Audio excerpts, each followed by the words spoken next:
Hello students, आज की class में हम लोग प्रमेय संख्या 11 से देखेंगे। कह रहा है एक ही वृत्तखंड के कोण बराबर होते हैं। चलिए मैं यहाँ पर एक वृत्त ले लेता हूँ, ठीक है, और इसकी एक मैं यहाँ पर जीवा ले लेता हूँ पी क्यू, ठीक है। तो ये जीवा पी क्यू क्या कर रहा है, इस वृत्त को दो भागों में बांटा है और प्रत्येक भाग को हम लोग वृत्तखंड कहते हैं। तो यह वृत्तखंड, यह मान लेते हैं कि इस वृत्त पर दो कोण बना रहा है, ठीक है,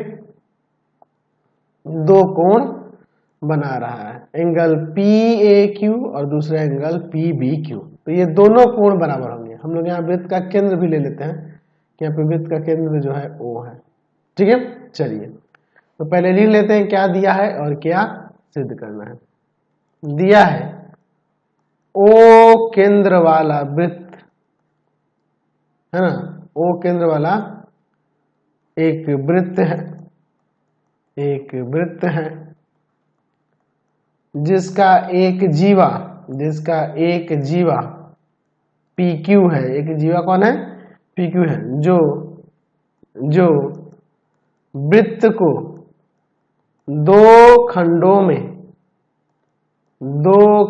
में बांटता है, दो खंडों में बांटता है।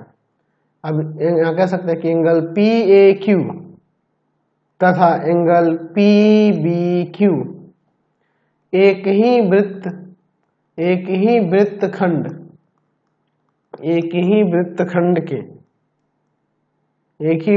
के कोण हैं।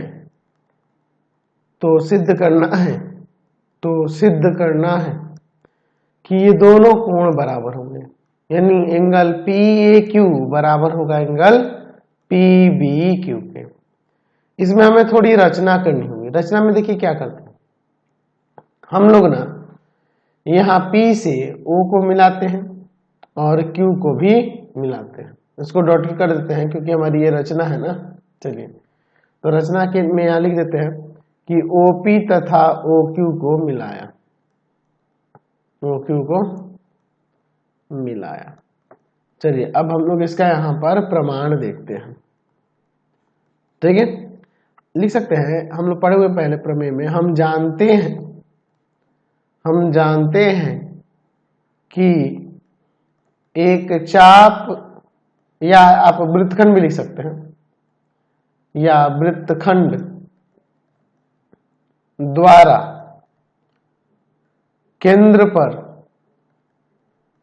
अरे देखो चाप की बात करो या इस वृत्तखंड की बात करो, एक ही बात होगी। चाप द्वारा या वृत्तखंड द्वारा केंद्र पर आंतरिक कोण वृत्त के शेष भाग के किसी बिंदु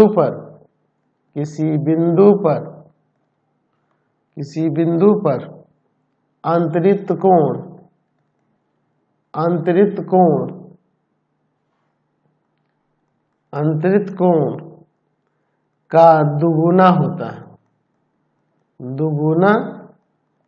होता है। यानी कि आप कह सकते हैं कि एंगल पी ओ क्यू जो होगा दो गुना होगा एंगल पी ए क्यू का। देख लो यह वाला एंगल इस एंगल का दो गुना नहीं हो जाएगा जी, कि केंद्र पर अंतरित कोण है, ये वृत्त के किसी भाग पर अंतरित कोण है तो उसका ये दुगुना होगा। उसी तरह यहाँ भी हो जाएगा, ये से समीकरण एक लिख देते हैं। इसी प्रकार हम लिख सकते हैं कि एंगल पी ओ क्यू जो होगा दो गुना हो जाएगा एंगल पी बी क्यू के। समीकरण 2। अब इन दोनों समीकरणों से क्या होगा, समीकरण 1 तथा समीकरण 2 से ये दोनों समान है, तो ये दोनों भी समान होगा। 2 angle P A Q equal to में 2 एंगल पी बी क्यू। यहाँ से 2 से 2 हटा देते हैं तो आपका क्या हो जाएगा कि एंगल पी ए क्यू बराबर में एंगल पी बी क्यू। ये आपका प्रमाणित हो गया। यहाँ पे चलते हैं अब नेक्स्ट प्रमेय की तरफ। अगला प्रमेय देखते हैं। अच्छा, जो अभी हमने प्रमेय देखा उसको इस तरीके से भी देख सकते हो, प्रमेय के रूप में यहाँ पे दे दिया गया है। किसी किसी वृत्त के एक ही चाप द्वारा परिधि पर अंतरित कोण बराबर होता है। देखिए वही एक ही बात हो जाएगी। यहाँ पे हमने वृत्त खंड कहा था, अब यहाँ पे कह रहा है चाप द्वारा। मान लीजिए यहाँ से ये चाप हो गया, इस चाप द्वारा वृत्त के परिधि पर ही ना ये बने कोण है, ये वाला कोण और ये वाला कोण वृत्त के परिधि पर ही बने हुए कोण है, तो ये कोण बराबर होगा। तो एक ही बात होगी, एक ही तरीका होगा।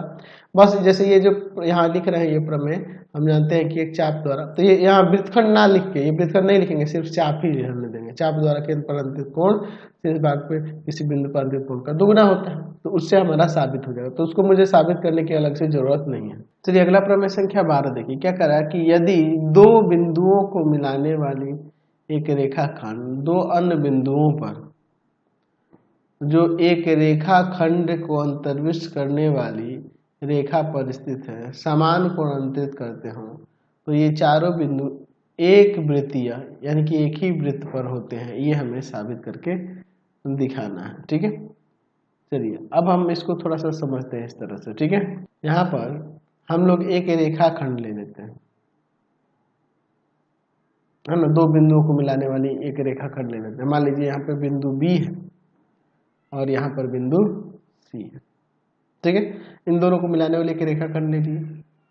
अच्छा, क्या कह रहा है कि दो बिंदुओं को मिलाने वाली रेखाखंड दो अन्य बिंदुओं पर जो एक इस रेखाखंड को अंतर्विष्ट करने वाली रेखा के एक ही ओर हो, यानी कि इस BC के एक ही ओर, यानी इधर हो या फिर इधर हो, दो बिंदु समान कोण अंतरित करें। मान लीजिए यहाँ पर एक बिंदु है A और इधर कोई बिंदु ले लेते हैं B, ये दोनों समान कोण अंतरित करती हैं। ठीक है, बराबर कोण, सॉरी A और उधर लिए हैं तो उधर कोई और बिंदु ले लेते हैं, D ले लेते हैं। ठीक है, B तो नीचे ले चुके हैं, चलिए D ले लेते हैं।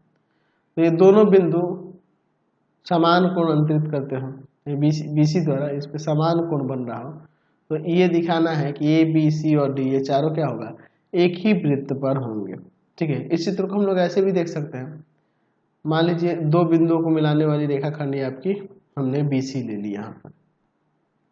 ठीक है, इस रेखाखंड के एक ही ओर इधर एक बिंदु A है और इधर एक बिंदु यहाँ D ले लेते हैं।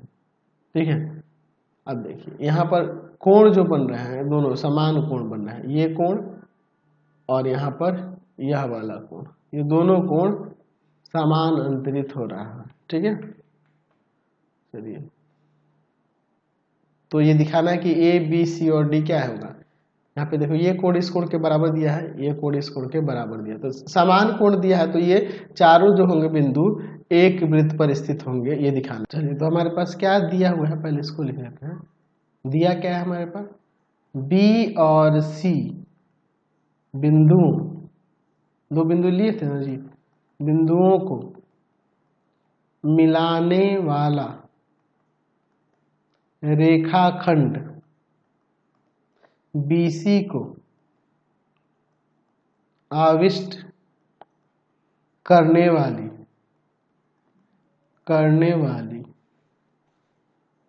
रेखा के एक ही ओर दो अन्य बिंदु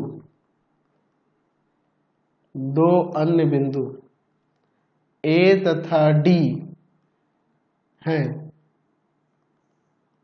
जहां एंगल BAC बराबर है एंगल BDC के। दोनों चित्र में, पहले वाले चित्र में भी वही देखने को मिल रहा है और दूसरे वाले चित्र में भी वही देखने को मिल रहा है। दो चित्र मैंने बनाया है, दोनों कंडीशन हो सकता है। तो हमें क्या करना है, सिद्ध करना है कि बिंदु A B C और D एक वृत्तीय है, एक ही वृत्त पर है, ये हमें साबित करके यहाँ पर दिखाना है, समझे ना। तो इसमें हम लोग थोड़ी रचना करेंगे। देखिए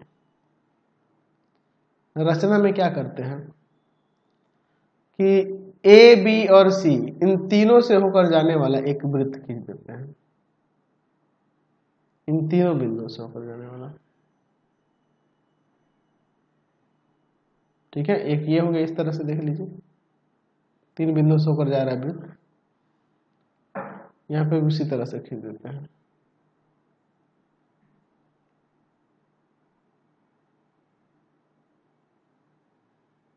ठीक है।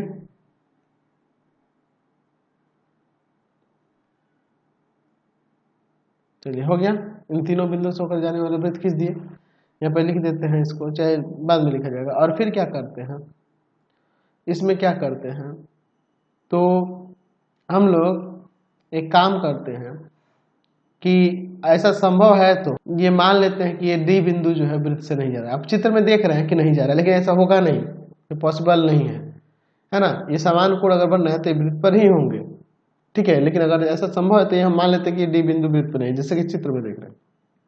अब देखिए हम लोग क्या करते हैं कि इस BD में ही, इस वाले चित्र में क्या करते हैं कि इसको आगे बढ़ा देते हैं, ठीक है। और एक बिंदु ले लेते हैं इसी में E, और इस E से C को मिला देते हैं, ठीक है। डॉटेड कर देते हैं, ये हमारी रचना है ना जी। उसी तरह से इस वाले चित्र में भी करते हैं, यहाँ पर एक बिंदु E लेके इसे मिला देते हैं, ठीक है। वृत्त पर हो जा रहा है ये बिंदु E, इसको भी मैं यहाँ पे डॉटेड कर देता हूँ, ठीक है। चलिए अब इसके बाद, चलिए ये सब चीजें रचना में हम लोग लिख देते हैं। क्या क्या हमने किया है कि A, B और C बिंदुओं से होते हुए एक वृत्त खींचा, यदि संभव तो माना बिंदु D वृत्त पर नहीं है, माना कि यह वृत्त BD या BD को बढ़ाई गई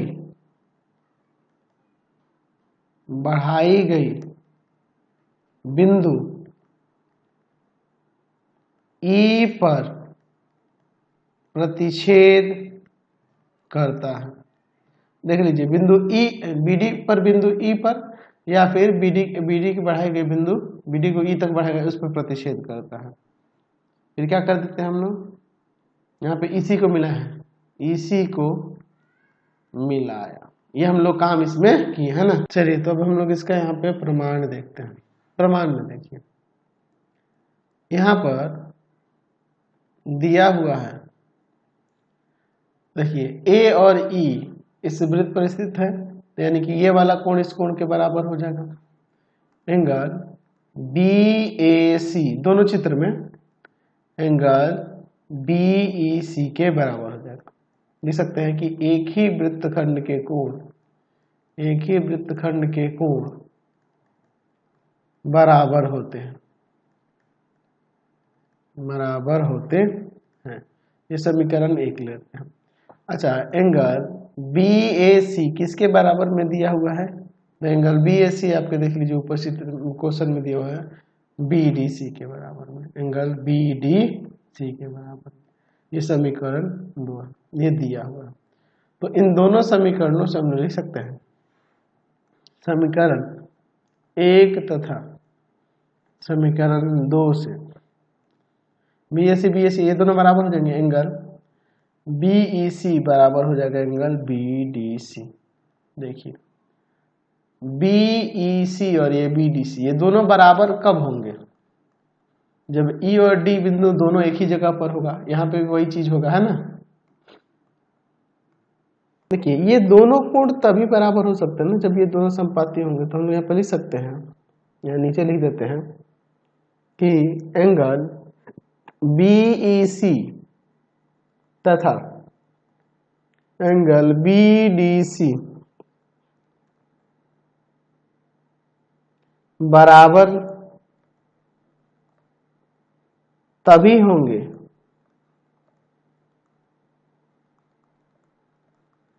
जब बिंदु D और E समपाती हो। ठीक है, अच्छा, अतः इसलिए यहाँ पर लिख सकते हैं कि बिंदु डी भी वृत्त पर स्थित है। अतः ए बिंदु लिख देते हैं, बिंदु ए बी सी डी एक वृत्तीय है, हमने यहाँ पे साबित करके दिखा दिया। तो आज की क्लास में इतना ही, नेक्स्ट वीडियो में आगे देखेंगे हम लोग, ठीक है। आपको हमारे 3 चैनलों को सब्सक्राइब कर लेना होगा। पहला है path finder classes Chhapra, path finder classes Chhapra. दूसरा है आपके पास भारती भवन रविकांत सर, भारती भवन रविकांत सर। और तीसरा चैनल है Ravikant sir, Ravikant sir RD Sharma solution, RD Sharma solution. तीनों चैनल को सब्सक्राइब कर लेंगे। इससे रिलेटेड वीडियो के लिए सीधे डिस्क्रिप्शन में, इससे रिलेटेड नोट्स के लिए गूगल पे जाकर सर्च करेंगे www.ravikantsir.in और यहाँ जाकर आप सभी क्लासेस के नोट्स उनके पीडीएफ को डाउनलोड कर सकते, पढ़ सकते हैं। इंस्टाग्राम और फेसबुक पे जाकर पाथफाइंडर क्लासेस छपरा को लाइक एंड फॉलो करना नहीं भूलेंगे। Thanks for watching the video. Comment करके जरूर बताएं कि हमारे चैनल के वीडियोस आप सभी को कैसे लगते हैं। Thanks for watching.